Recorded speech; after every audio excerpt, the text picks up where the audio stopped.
It's really important for our customers to make sure that when they're selecting their property limits, that it really reflects the full value, the full replacement cost of their building and business personal property.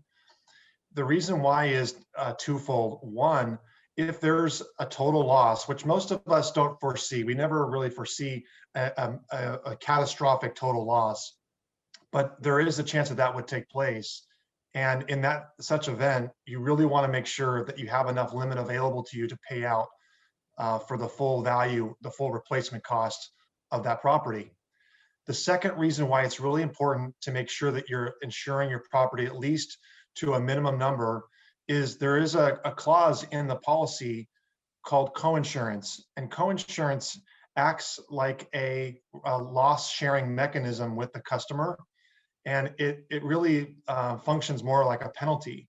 And so if our customer is not selecting at least 80% of the value that is they have exposed, what they would be subject to is a reduction in the adjusted value at the time of loss that's proportional to however much they did not insure it for.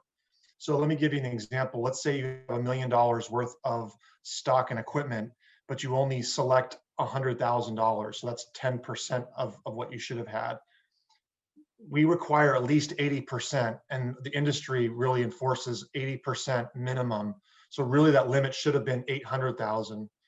What we would do is the claim rep would be forced to apply the difference between 100,000 and $800,000 as a fraction. And so that loss, let's say even if it was only a partial loss, it was only a $20,000 claim, it would be reduced proportionally by the amount that was underinsured from 100,000 to 800,000.